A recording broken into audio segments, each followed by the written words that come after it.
Where does progress end and the new begin? Or in more existential terms, where does the animal end and machine begin?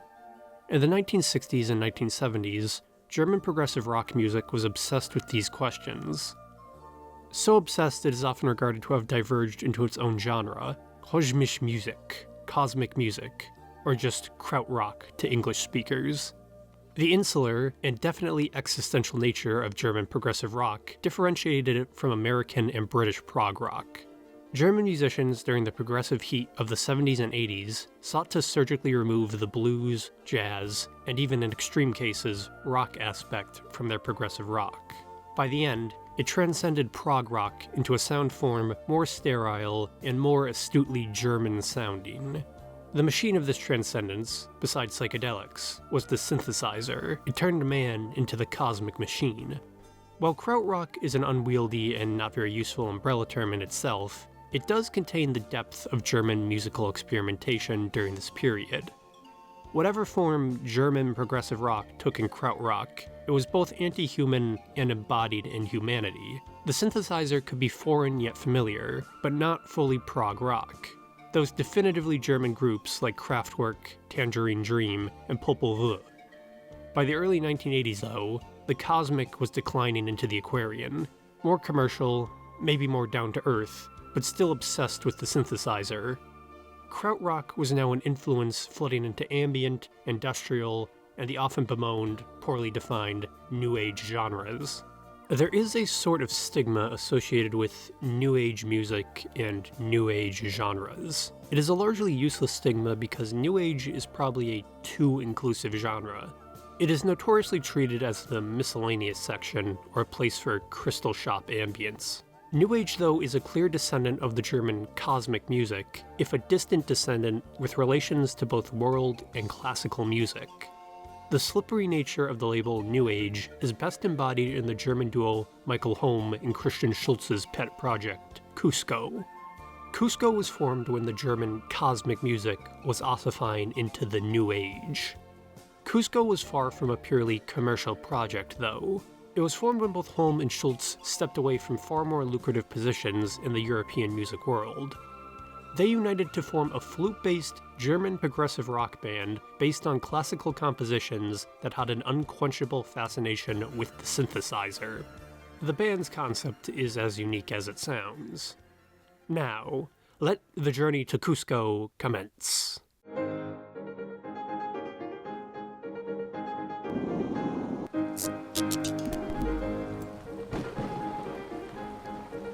There were two main strains of European music that set the groundwork for Cusco. French interest in South American flute music in the 1970s, then the height of the German cosmic music, both would create the aesthetic environment that led to Cusco in the late 1970s, early 1980s. It was an environment rife with a fascination for South America and utopian science fiction. In the late 1960s, a flow of political exiles and others from South America arrived in relatively politically neutral France, at least in the context of the Cold War. Largely from Argentina, Bolivia, and Chile, these exiles introduced Andean flute music to French café culture, which was coming off a Latin music craze. Los Calchaquis' LP, La Flute Indienne, in 1967, would start the period on the bestseller charts. In most cases, though, despite adopting the stylings of the Peruvian mountains, these bands were mostly not from the Andean highlands. While performing in a Peruvian style and dress, Los Calchaquis were from Buenos Aires and very much looked it. As were Los Incas, founded by Jorge Milchberg of Buenos Aires, who would play on Simon and Garfunkel's version of the pseudo-traditional Andean composition El Condor Pasa in 1970. Paul Simon had met Los Incas and first heard El Condor Pasa in Paris, too. Los Calchaquis and Los Incas were part of a far greater wave, though. In France, South American culture came to be seen as the third pole between the influence of the United States and Soviet Union. For foreign entertainment, it suited France and French culture, which sought to maintain a posturing, independent balance between the two superpowers. By the 1970s, this would lead to what Fernando Rios terms the hippie flute fetish. The sounds of this percolating French, Argentinian, Andean genre would become associated with student movements and leftist causes in Europe at the time.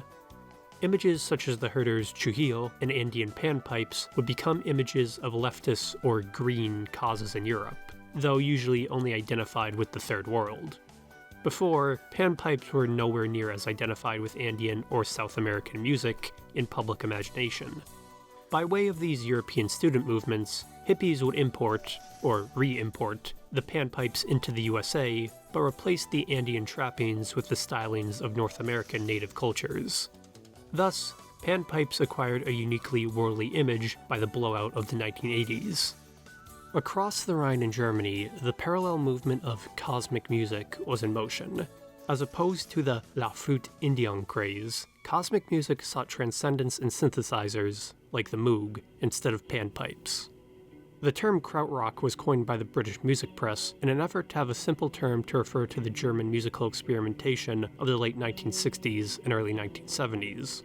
Ulrike Delt describes Krautrock as a sort of electronic anti-rock, an attempt to remove foreign, worldly elements from these more classical-style compositions, seeking the root of German music in Bach and the harpsichord rather than in any flaming guitar licks. This would lead to works like Tangerine Dream's Zeit in 1972, a hallmark in both electronica music and a forerunner, if not the first standard, of ambient rock-derived music. Cosmic music, or Krautrock, sought an escape from the worldly, though it did so in a dour German manner that embraced universal alienation rather than any personal ascension. While from an alien perspective, cosmic music did hold an objective interest in the human condition and human cultures, often drawing on established German strains of science fiction and an interest in ancient America from a foreign perspective. In 1978, German musician Michael Holm was swept up in that interest as these waves receded over Europe. He was the first half and driving part of what would become Cusco.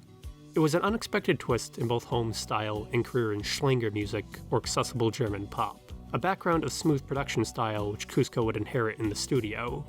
Due to his definitively late 1970s interest in American cultures, Holm traveled to South America for 6 months in 1978. A trained flutist from childhood, Holm interacted with native Andean, Peruvian, and Chilean musicians, which would define both his own style and plant the seeds of Cusco's organic synthetic style. There of course would be panpipes, and Cusco would be named after the pre-Columbian Incan capital of Cusco, though the pair of Holm and Schultze would stylize it as Cusco with an S, because German.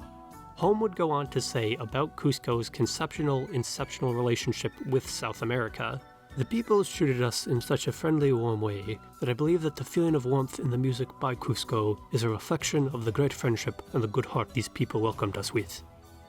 Upon his return to Europe, Holm was inspired by his newfound South Americaphilia and appreciation of native history to put it to use in the studio. It would be a hard left turn for his music, which had previously been based on his highly popular vocals. Holm partnered with Kristian Schultze to form Cusco in pursuit of the idea. It was an unexpected choice, but Holm had been in contact with Schultze since 1976. In the music world, Schultze was no slouch. He came from the opposite end of the musical spectrum, but shared Holm's interests. Schultze had cut his teeth on keyboard in the German jazz group Passport, and made his reputation as a do-it-all mercenary session musician.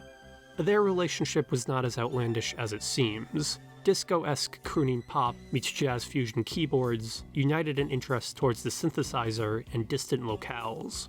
Schultze had, after all, grown up partially in Rio de Janeiro, and already with Passport played across nearly every continent possible. Holm would handle composing the tracks, and Schultze would handle the keyboards, with both arranging certain ones. A studio band akin to Steely Dan, but most instruments in Cusco were synthesized on Schultze's keyboard, or played by pinpoint session musicians like producer Rainer Peach, guitarist Otmar Liebert, or Craig Chaquico of Jefferson Starship fame. Holm, though, admits he preferred the keyboard, guitar, and percussion. All feature strongly alongside Holm's lifelong flute skills, flute or panpipes acting as the central instrument for a majority of Cusco's output.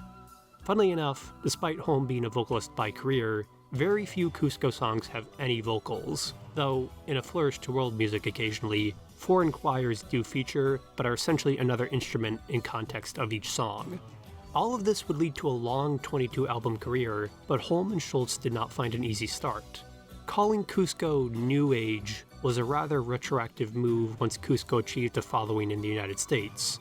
Despite the duo's individual fame in Germany, Cusco never found measurable success in its home country of Germany. its appeal always rested on overseas profit. At the start of Cusco, Holm and Schultze could not find any German label willing to take a risk on the concept. That came with a somewhat shady Japanese label by the name of Jupiter Records, in 1980, which released Cusco's first album, Desert Island, then the group's emphatically named sophomore debut, Cusco 2, in 1981. A subdivision of the still existent Jupiter Corporation, Jupiter Records essentially specialized in selling experimental, generally obscure, profit-negative European music to a Japanese audience between 1976 to 1984. It seems Holm and Schultze were put into contact with Jupiter Records through Rainer Peach's Autobahn or Autobahn Music, but it's not entirely clear as Autobahn published several Cusco LPs in Europe. In Japan, it was actually a rather lucrative business model in the 1970s and 1980s to sell weird European music to local audiences. Japan would be Cusco's main nation of reputation early on in their career until the New Age and ambient crazes hit. With no lyrics, Cusco's soundscapes could be sold easily across continents. Billboard on July 30th, 1994, describes the duo as achieving massive sales in both Korea and Japan. In many ways, Cusco filled a similar role in the region to Muzak or elevator music. Apparently, Korean TV bumpers commonly used Cusco's music in the 1980s, using Holm and Schultze ambient tracks for both commercial and news programs. In Japan, the interest in soundscapes generated an equivalent audience. It proved the synthesizer was the universal sound machine that could appeal to any people. To this day, Cusco retains an active and diehard fanbase in both Korea and Japan. After that, Cusco's spread across the sea to the United States was inevitable. The avenues to popularity in the United States were as equally strange as the Jupiter Records deal in Japan. Nearly any American really aware of Cusco associates it with the godfather of American Weird and king of late-night radio, Art Bell, host of Coast to Coast AM. Bell's late-night talk radio program that covered everything supernatural to conspiracy. Bell probably deserves credit for introducing a wider American audience to the German duo. It is highly likely Bell had picked up the taste for music like Cusco in Asia, where he ran a radio station during the Vietnam War, and after in Okinawa, before returning to the United States. He rebranded to Coast AM in 1988. For the show's early morning outro theme, Bell often used the energetic Inca dance off Cusco's album Apurimac, a tune that showed Cusco's excellent ability to mix flutes and synths, a proper enough conclusion for Art's nightly program that explored everything out there. After, Cusco had a habit of showing up everywhere from New Age crystal stores to even Epcot attractions. A variety of Cusco often featured in the pre-show loops of Illuminations Reflections of Earth at Disneyland in both 1999 and 2004 incarnations. Cusco was paradoxically very obscure and incredibly accessible in their style. Michael Holm attributes that overseas success to Cusco's musical image, as it were.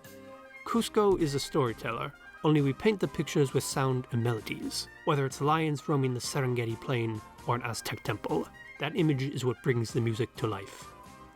So what is it about Cusco? It was music by Germans, sold in Japan, that was bought in the United States. Accessible in so many contrasting countries because it did not target or hold itself to anyone when looking for inspiration. It can be argued, with several Grammy nominations, Cusco was an effort to commercialize, on a global scale, older European studio production and South American folk sounds, but Cusco being commercially successful was more an accidental fluke rather than an intended purpose. Holm and Schultze experimented or touched every nation, genre, and instrument they could with Cusco, not even counting remixes and remasters. Each Cusco album can be considered classical composition-based synths, strained through certain styles and themes, some sounds even ahead of their time. Holm points to classical music, German folklore, pop music, rock music, and even techno as the subjects Cusco was often taken with in musical style. Cusco's first album, Desert Island, 1980, has disco-esque flair combined with omnipresent flute solos backed by bright synths and tinny strings. The Desert Island theme is a trait Cusco would often use, remote locations full of fascination and high adventure. Desert Island has song titles like the eponymous Desert Island, but then compositions based after everything from the Danish-German Helgoland to the Spanish-inspired Catalina, to a song literally titled Straits of Hormuz, to the upbeat poppy track paradoxically named Alcatraz, full of mystique, the fast-paced Hokkaido, then just Ireland. It is an excellent sampler for the ideas and sounds presented across Cusco's discography for those curious.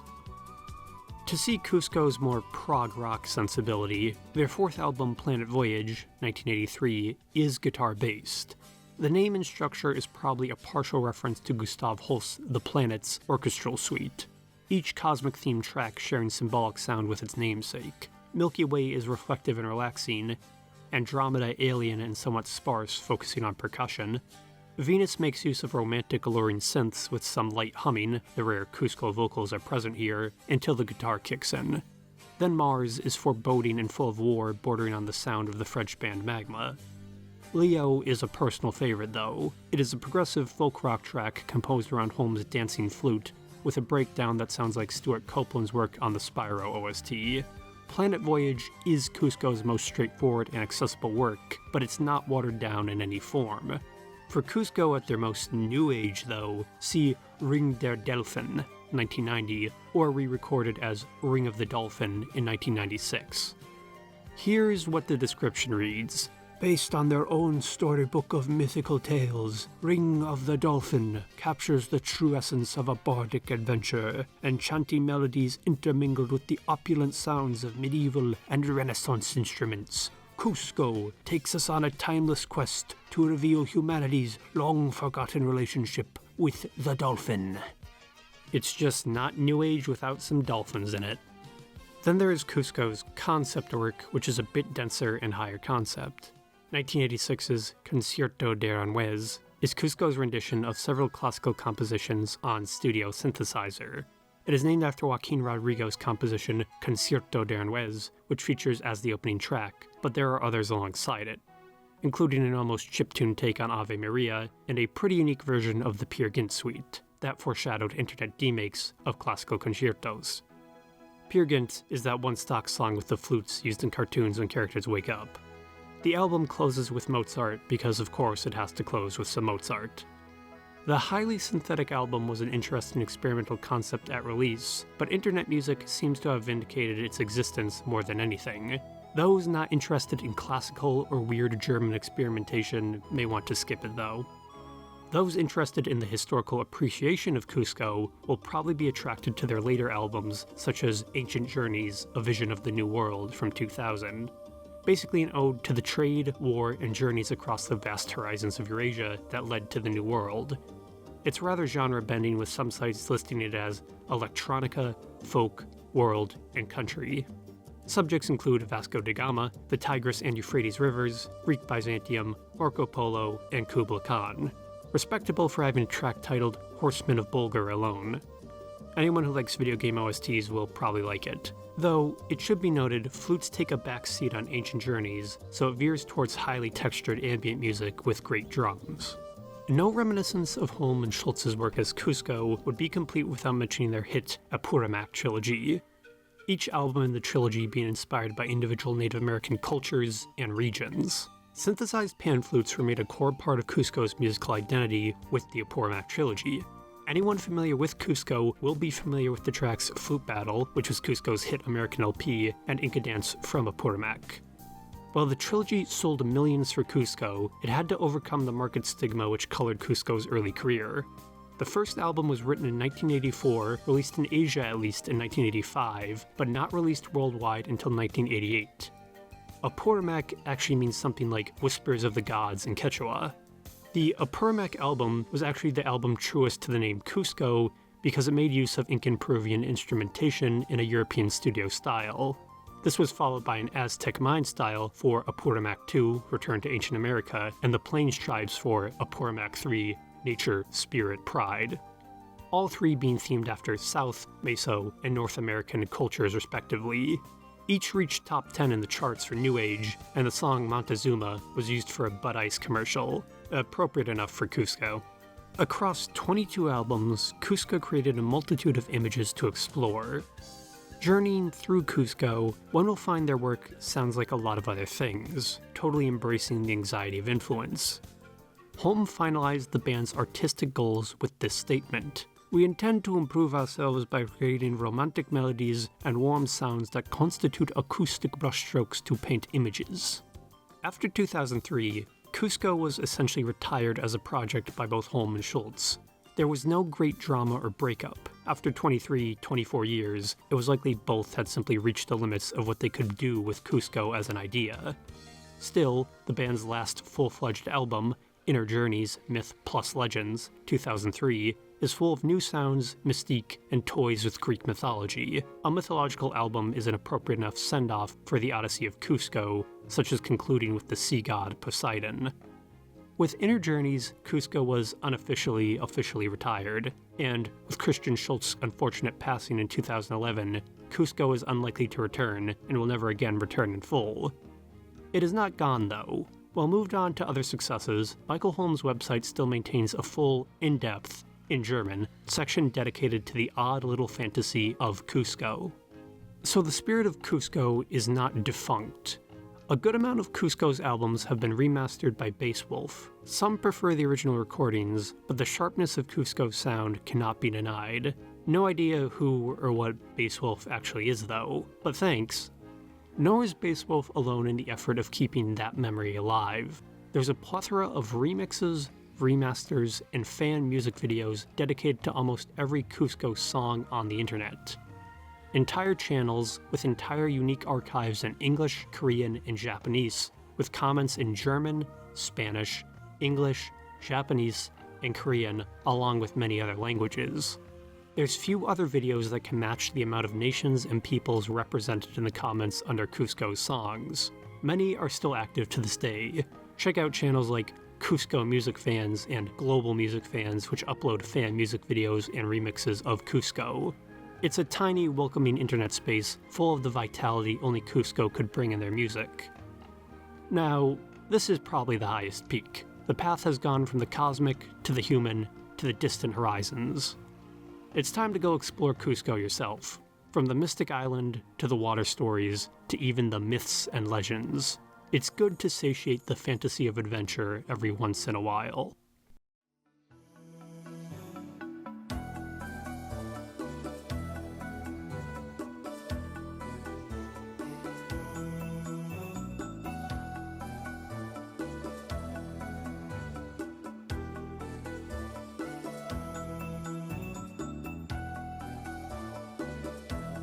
I'd like to give an Aquarian thank you to my supporters, Frasier and the Gelsomini family. Oh yeah, Cusco also made a Christmas album. It's pretty good if you like fake church music.